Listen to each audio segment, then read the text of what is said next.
दोस्तों बहुत बहुत स्वागत करता हूं आप सभी का। बंगाल चुनाव के नतीजे घोषित हो गए। जैसे नतीजे आने चाहिए थे वैसे नतीजे बंगाल में नहीं आए।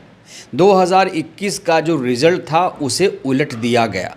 बंगाल चुनाव का जो नतीजा सामने आया है, ममता बनर्जी ने उस नतीजे को सिरे से खारिज कर दिया है।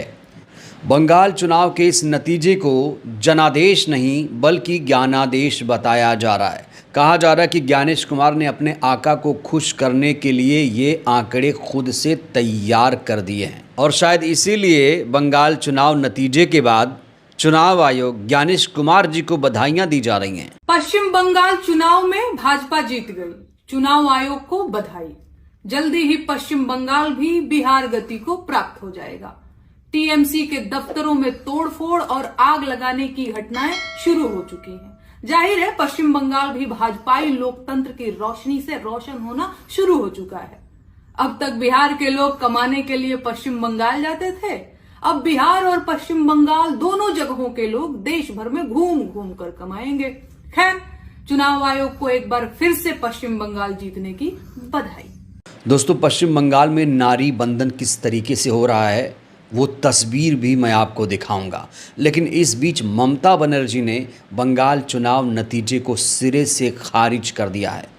बंगाल चुनाव नतीजे को लेकर 3 महत्वपूर्ण सवाल भी खड़े हो रहे हैं। वो सवाल भी आखिर में मैं उठाऊंगा, लेकिन सबसे पहले दोस्तों जान लेते हैं कि आखिर ममता बनर्जी ने क्या कुछ कहा है। ममता बनर्जी ने बंगाल चुनाव नतीजे को सिरे से खारिज करते हुए कह दिया है कि चुनाव आयोग की मिली भगत से 100 सीटों पर फर्जीवाड़ा किया गया है और फर्जीवाड़ा करके हमें हटाया गया है। हम हटे नहीं हैं, हम हारे नहीं हैं, हमें हराया गया है जानबूझ करके। ममता बनर्जी ने साफ तौर से कह दिया है कि 100 ऐसी सीटें हैं जहां पर बीजेपी कभी भी नहीं जीत सकती थी। खास तौर से मुस्लिम डोमिनेटेड विधानसभा सीटों का वो जिक्र कर रही हैं। ममता बनर्जी ने कहा है कि बीजेपी उन बूथों पर भी जीत गई जो मुस्लिम डोमिनेटेड बूथ थे और इसीलिए ममता बनर्जी ने अब देश की सबसे बड़ी अदालत सुप्रीम कोर्ट का दरवाज़ा खटखटा दिया है। तो जिन 100 सीटों पर फर्जीवाड़ा करके चुनाव जीता गया है, टीएमसी को हराया गया है, उन सीटों पर दोबारा वोटिंग हो, यही डिमांड की है ममता बनर्जी ने। ममता बनर्जी का साफ तौर से कहना है कि 100 सीटों पर लूट हुई है। ये वो सीटें हैं जहां बीजेपी कभी जीत नहीं सकती थी, लेकिन बीजेपी इन सीटों पर आखिर कैसे जीती, इसी आशंका के चलते पश्चिम बंगाल की सीएम ममता बनर्जी ने इस जनादेश को ज्ञानादेश बता दिया है और अब सुप्रीम कोर्ट से अपील की जा रही है कि 100 सीटों पर चुनाव कराया जाए, दोबारा वोटिंग कराई जाए। दोस्तों, आपको याद दिला दें, पश्चिम बंगाल में 2 चरणों में वोटिंग हुई थी, 23 अप्रैल, 29 अप्रैल। लेकिन आपको जानकर हैरानी होगी, 15 बूथों पर दोबारा वोटिंग की गई। मगरा हाट और डायमंड विधानसभा सीटों की 15 बूथों पर दोबारा वोटिंग कराई गई। और जानते हैं ये आदेश किसने दिया था? चुनाव आयोग ने ये आदेश दिया था। और शिकायत किसने की थी? भारतीय जनता पार्टी ने शिकायत की थी। उसके बाद ज्ञानेश कुमार की टीम ने निर्णय लिया कि हाँ, इसमें धांधली हुई है, लिहाजा यहाँ दोबारा वोटिंग कराई जाए और ऐसा हुआ भी। 2 मई को यहाँ दोबारा वोटिंग कराए गए। और पश्चिम बंगाल में कितनी धांधली हुई इस बात का अंदाज़ा आप इसी से लगा सकते हैं कि पश्चिम बंगाल में अब दोबारा 285 बूथों पर वोटिंग होने जा रही है। 21 मई को फाल्ता में दोबारा वोटिंग कराई जाएगी। फाल्ता वही सीट है जहां से टीएमसी उम्मीदवार जहांगीर बहुत ज़्यादा चर्चा में थे और टीएमसी उम्मीदवार जहांगीर पर शिकंजा कसने के लिए वहां एक ऑब्जर्वर को तैनात किया गया था जिनका नाम है आईपीएस अजय पाल शर्मा। वो प्रकरण दोस्तों आपको पूरा याद होगा कि क्या कुछ हुआ था। तो ये वही फाल्ता विधानसभा सीट है जहां पर ईवीएम पर टेपिंग की गई थी और अब इसको लेकर भी खुलासा हुआ है। टीएमसी के तमाम नेता ये कह रहे हैं कि बीजेपी के लोगों ने ही वहाँ पर ईवीएम पे टेपिंग की थी जिससे फाल्ता में दोबारा वोटिंग हो, क्योंकि टीएमसी उम्मीदवार जहांगीर से बीजेपी घबराई हुई थी। बीजेपी नहीं चाहती थी कि टीएमसी के उम्मीदवार जहांगीर फाल्ता से जीतें, इसीलिए फाल्ता सीट को लेकर शिकायत की गई और अब चुनाव आयोग ने 285 बूथों पर दोबारा वोटिंग का फैसला लिया। जिन 100 सीटों पर लूट की बात सामने आ रही है, धांधली की बात सामने आ रही है, इन सीटों को लेकर ममता बनर्जी ने लगातार चुनाव आयोग से शिकायत की और जब चुनाव आयोग ने शिकायत नहीं सुनी तो कहा जा रहा है वो अब देश की सबसे बड़ी अदालत का दरवाज़ा खटखटा रही हैं। वहाँ उन्हें कितनी राहत मिलेगी दोस्तों, ये देखना पड़ेगा, क्योंकि याद करिए जब काउंटिंग से पहले ममता बनर्जी सुप्रीम कोर्ट गई थी, मतगणना के दौरान केंद्रीय कर्मचारियों को ना लगाया जाए, तो ये जो याचिका थी, मामूली सी याचिका कहा जा रहा थी, इस पर भी सुप्रीम कोर्ट ने फैसला नहीं लिया था और इस याचिका को खारिज कर दिया था। तो चुनाव आयोग ने ममता बनर्जी की शिकायत को जहां नहीं सुना, इसीलिए वो अब सुप्रीम कोर्ट गई। सुप्रीम कोर्ट में उन्हें न्याय मिलेगा दोस्तों, इसके बहुत कम चांसेस हैं, लेकिन ममता बनर्जी को पूरी उम्मीद है कि सुप्रीम कोर्ट उनकी याचिका को एडमिट करेगा और जिन 100 सीटों पर फर्जीवाड़े की बात सामने आ रही है, उन 100 सीटों पर दोबारा वोटिंग कराई जाएगी। दोस्तों अगर ऐसा होता है तो फिर ये इतिहास रच जाएगा। वहीं डिमांड ये भी की जा रही है कि इस बार जो वोटिंग होगी वो बैलेट पेपर से हो, ईवीएम से वोटिंग ना हो। दोस्तों जो विपक्ष के तमाम नेता हैं वो नतीजे के बाद ही ईवीएम का मुद्दा उठाते हैं। हालांकि जो ईवीएम का समर्थन कर रहे हैं वो ये कह रहे हैं कि भाई तमिलनाडु में, केरल में क्या ईवीएम नहीं जीती है, लेकिन जो लोग ईवीएम का विरोध करते हैं, खास तौर से तमाम जो विपक्ष के नेता हैं, वो ये कह रहे हैं कि बीजेपी बड़े तरीके से चोरी करती है। बीजेपी जानती है कि किस राज्य में कितनी सीटों पर सेंधमारी करनी है, तो चुनाव में बड़ी ही चालाकी से चोरी की जाती है, ऐसा भी विपक्ष के नेता कह रहे हैं। लेकिन बड़ा सवाल ये है कि विपक्ष के नेता आखिर कब सीखेंगे। इंडिया गठबंधन एक बना था, आपको याद होगा, उसमें एकजुटता नज़र नहीं आ रही है।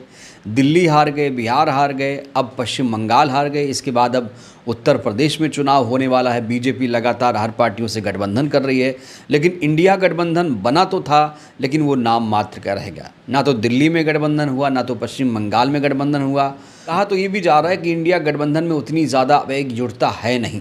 इसके पीछे सबसे बड़ी कमी ये है कि इंडिया गठबंधन का नेतृत्व कोई सही तरीके से कर नहीं पा रहा है। इंडिया गठबंधन का कोई एक लीडर नहीं है, कोई एक फेस नहीं है जो उसे नेतृत्व दे सके। शायद इसीलिए इंडिया गठबंधन कमज़ोर हो गया और बीजेपी जहां भी चुनाव लड़ती है वो गठबंधन कर लेती है। बीजेपी ने तमिलनाडु में भी AIDMK से गठबंधन किया था।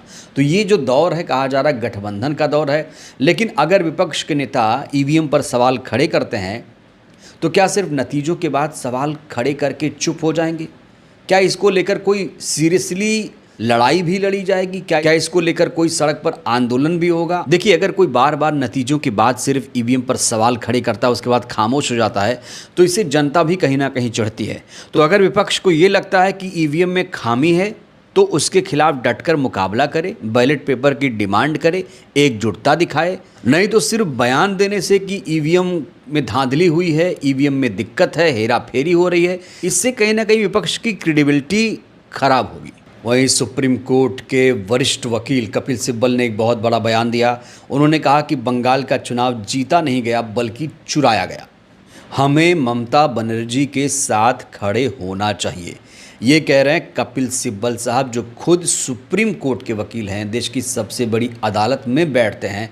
अब ये ममता बनर्जी के साथ कैसे खड़े होंगे, विपक्ष कैसे खड़ा होगा, ये बड़ा सवाल है।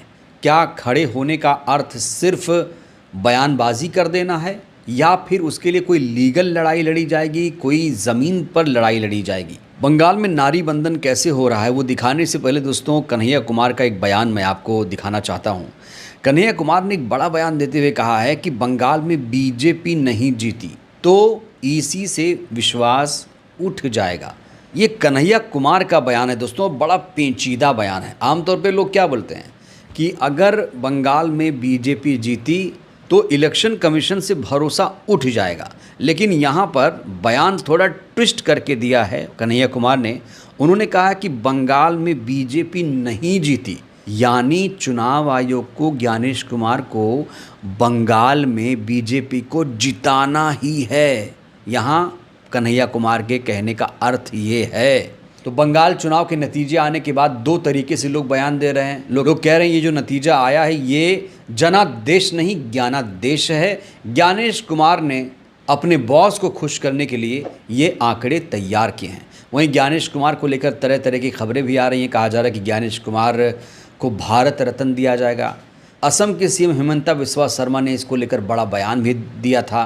पिछले दिनों याद होगा आपको कि ज्ञानेश कुमार तो बहुत बढ़िया काम कर रहे हैं, बहुत अच्छा SIR करा रहे हैं, अब इन्हें भारत रत्न से नवाज देना चाहिए। अब दोस्तों मैं आपको बंगाल का एक वीडियो दिखाने जा रहा हूं जिसमें नारी बंधन कैसे किया जा रहा है, नारी का सम्मान कैसे किया जा रहा है, ये वीडियो आप देखिए।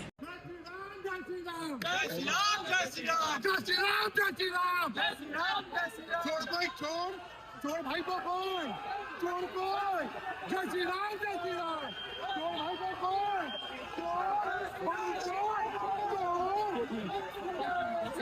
तो क्या बंगाल में ऐसे ही नारी का सम्मान होगा? मतलब नारी में भी भेदभाव, नारी अगर दूसरी पार्टी की है तो उसको गलत तरीके से ट्रीट किया जाएगा। वो शुक्र है कि इस महिला के साथ छेड़खानी नहीं हुई, सिर्फ नारेबाजी हुई है।